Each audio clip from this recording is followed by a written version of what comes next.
Chapter 6, Section 3. Let's see if this makes sense. We have done systems of equations. We started with lines. Where those lines cross, we get one solution. Or parallel lines, no solution. Same line, infinitely many solutions. And we learned a fun way to write answers about that. And then we learned we can have 3, x, y, and z, 3 dimensionals, and we have planes that intersect or don't intersect. Well, we're going to go back to 2-dimensional stuff. We're just going to go above the linear equations. We're going to combine linear equations with quadratic equations. In this case, there happen to be 2 solutions. We might combine a nice conic, a nice ellipse with a hyperbola. And in that case, there happen to be 4 solutions. Down here, they did a nice parabola and a circle, and they didn't even cross.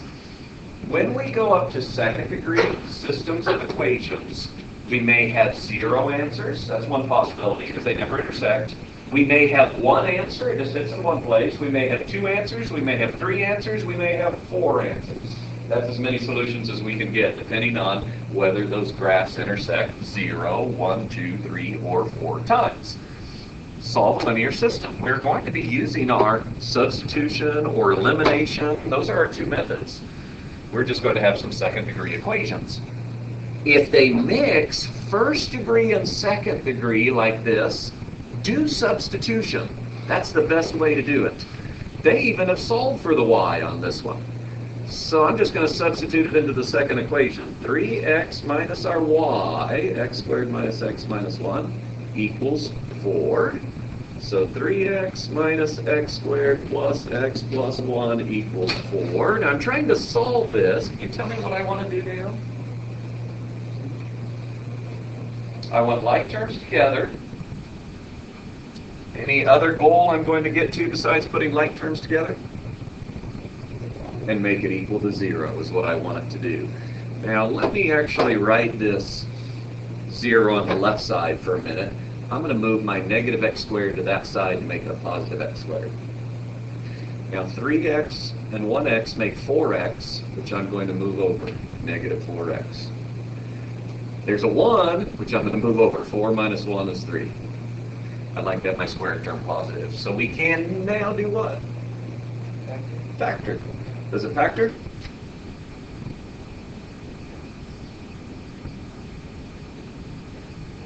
Multiply positive 3, add up to be negative 4. What values of x do I get? 3 and 1. So it tells me in my solutions, x may be 3. There's some y that goes with it. X may be 1. There's some y that goes with it. So I need to come back and figure out what y is. Well, there you go. I can figure out what y is. Y equals, let's use our 3 first. 3 squared minus 3 minus 1. 9 minus 3 is 6, minus 1 more is 5. When x is 3, the y is 5. What is y when x is 1? 1 squared minus 1 minus 1. Negative 1. All right? Just jump up and down so you can keep up with the bouncing.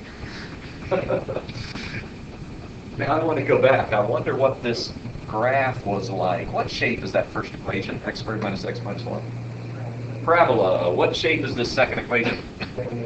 Line. That's linear. So somewhere we have a parabola that's being crossed by a line in 2 places. Got 1, negative 1, and then 3, 5. That wasn't so bad. Solve this one. Now, the reason they say elimination, I have 2 second degree equations. The x is squared and the y is squared. So let's see if we can eliminate one of those things. I'm going to work with the x's. Doesn't matter which one. 3 times the first one and negative 4 times the second one would eliminate it. So let's see what I get here. 12x squared plus 9y squared equals, you can help me with 3 times 48.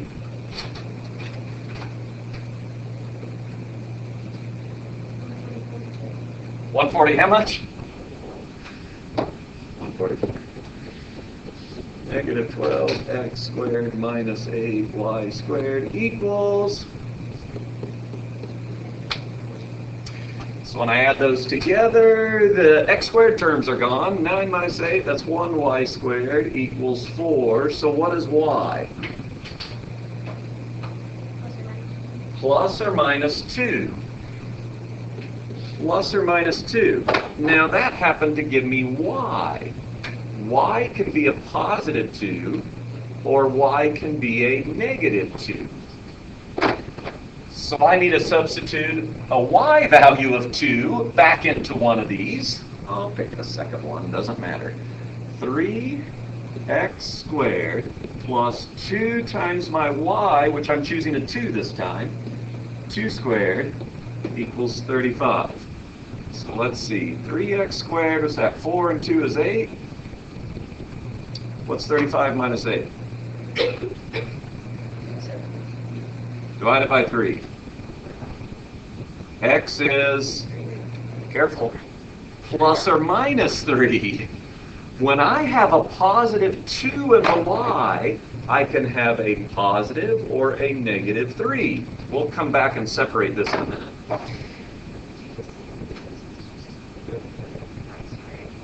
Aha! If I choose a negative 2 to substitute, well, when I'm squaring a negative, it's the same thing, isn't it? It becomes positive.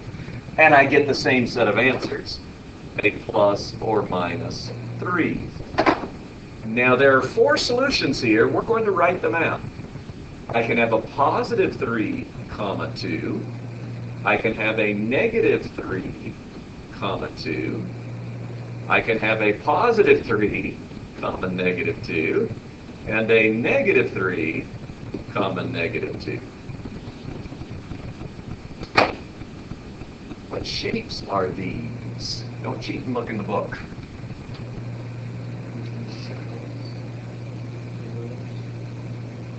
They're not circles. If the coefficients were the same on the x squared and y squared, they'd be circles. So since they're not quite the same, they're 2 ellipses. And they intersect in 4 places. There are the 4 places they intersect. All right. Inconsistent. What does that mean again? There's no intersection. There's no intersection going on. So let's go ahead and use the elimination method on this, because I see a couple of squared terms. So I'm going to multiply this one by negative 4. And I get negative 4x squared plus 4y squared equals negative 100. That I can put with the 4x squared plus 9y squared equals 36. And let's see, my x squareds are gone. 4 and 9, that's 13. Y squared is a negative 64. So y squared is a negative 64 over 13. And so y, how do I get y? Plus or minus the square root. What's the problem? That's an imaginary solution. There's no real solution to that. So our first one is an ellipse. The second one, hyperbola. This is a hyperbola. The second one, we have an ellipse and a hyperbola. And that ellipse and the hyperbola never intersect. There's no solution to that one.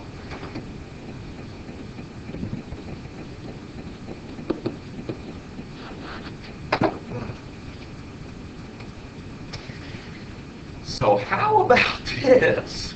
Now those happen to be a couple of ellipses. No. Are those ellipses? They're not over. They're circles. Those are a couple of circles. I know where the center is. Square root of 20 is the radius. I've got a couple of circles here. So what do I do on this beautiful thing? This will bring a smile to your face. We need to multiply this out. Now, just as a refresher, if I take x plus 3 and square it, it means x plus 3 times x plus 3, which if I use FOIL, I get x squared outside, inside, last, which becomes... Now, we're not going to do it the long way anymore. We're going to remember our formula. Now, there's the first thing. X squared plus 6x plus 9 plus... Now I'm going to do this y minus 4 squared. Square the y. Multiply it together times 2, so what would that be? Negative 8y, because there's 2 of those things. The middle, we always have 2 of them. Square the last. Plus 16 equals 20. Now we're going to take the second equation. X plus 4 squared is x squared plus 8x plus 16. The y minus 3 squared, y squared minus 6y plus 9. Here are my 2 equations. Now I want to get like terms together. So I have an x squared plus 6x. I have a y squared minus 8y. 9 and 16 make 25, which I'll subtract and get negative 5. X squared plus 8x plus y squared minus 6y. 16 and 9 is 25. Subtract 25 equals 1. So now we're down to here. Let's eliminate squared terms again. I'm going to multiply this one by a negative. Now, can we do some middle math and actually multiply it by a negative and add it to the bottom one and write the answer? Negative x squared plus x squared is what? 0. Negative 6x plus 8x. 2x. Negative y squared plus y squared. 0. 8y minus 6y. 5 and 1. Now that we have gotten down here, I want to solve for one variable. X, y, doesn't matter, I'll solve for y. Is it what?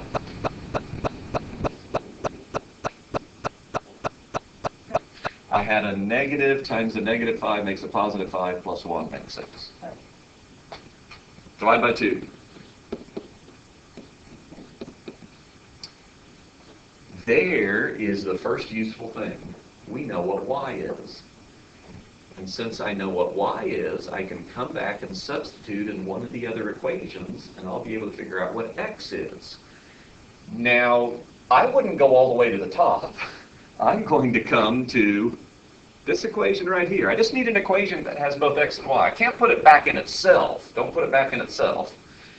So come back to one of the other equations. So I'm going to choose that one. Doesn't matter, really. You could go anywhere up. Wait, put y, why can't you can just put y Into here? Yeah. It's the same equation as here. You would get nothing. You would get that nice 0 equals 0 stuff. Oh, okay. We don't go anywhere with it.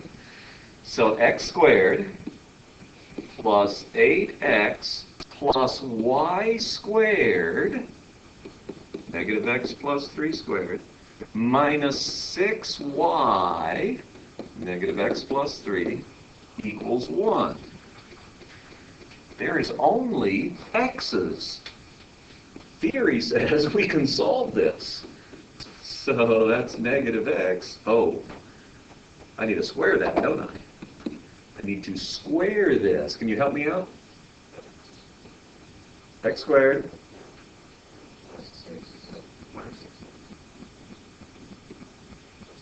Multiply them together is negative 3x times 2, negative 6x. All right, distribute the negative 6. So plus 6x minus 18 equals 1.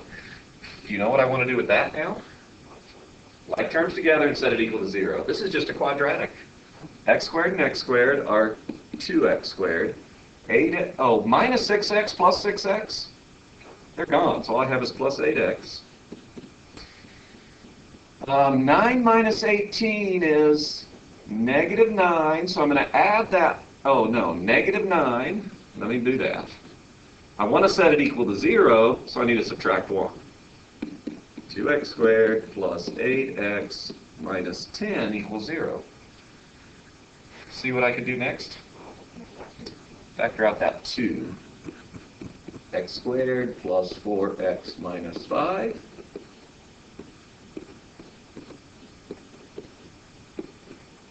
You have it for me?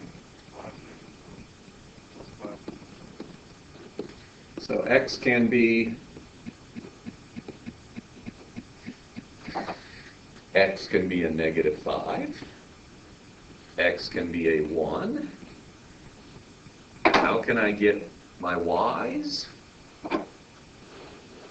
Right there, I can get my Y's. -5. So what's a -5?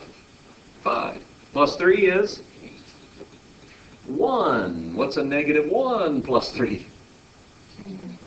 2. So our two circles evidently hit in two places. There they are. At -5, 8, and 1, 2.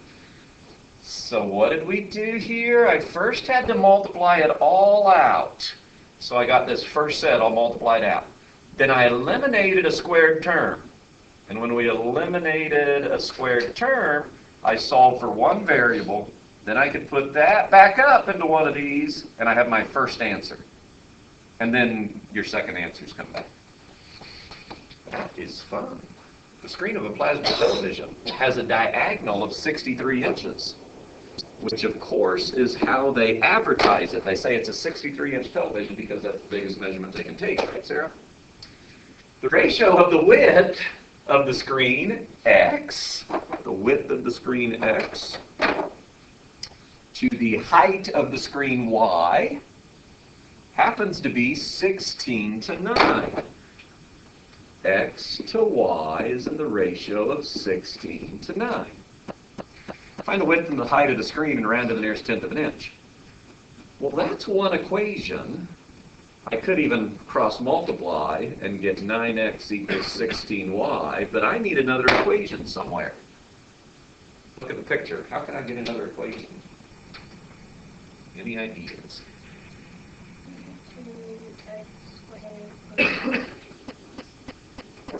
Absolutely. That's a right triangle. I can use the Pythagorean theorem and say that x squared plus y squared equals, what's 63 squared?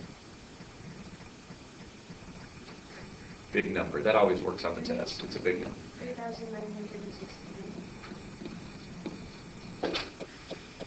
So here are my two equations. You tell me, what can I do?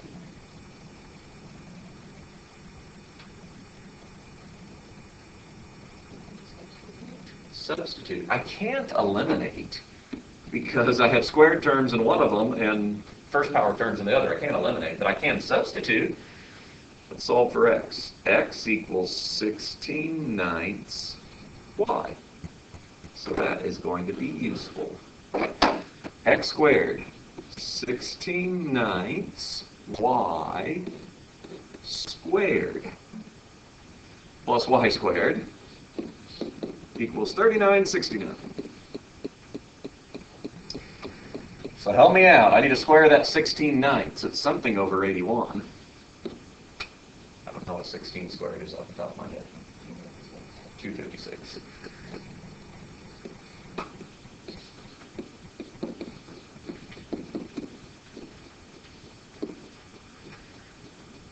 So add these together.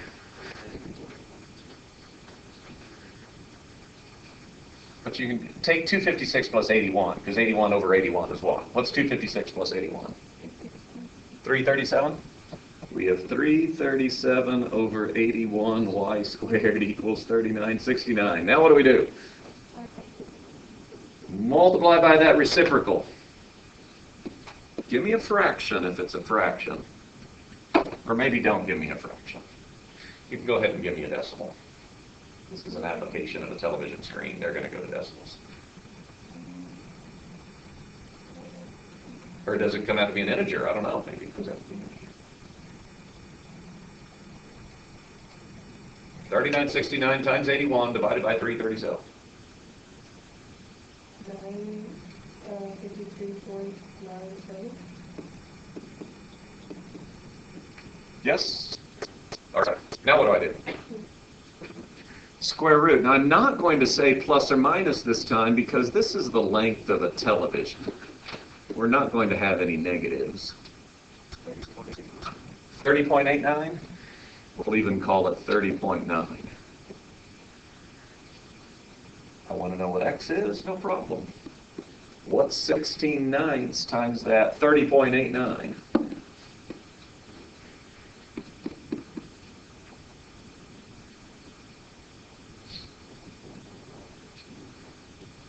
$54.92. So we would probably answer this that the television is 54.9 inches by 30.9 inches. There are the dimensions of your 63-inch television.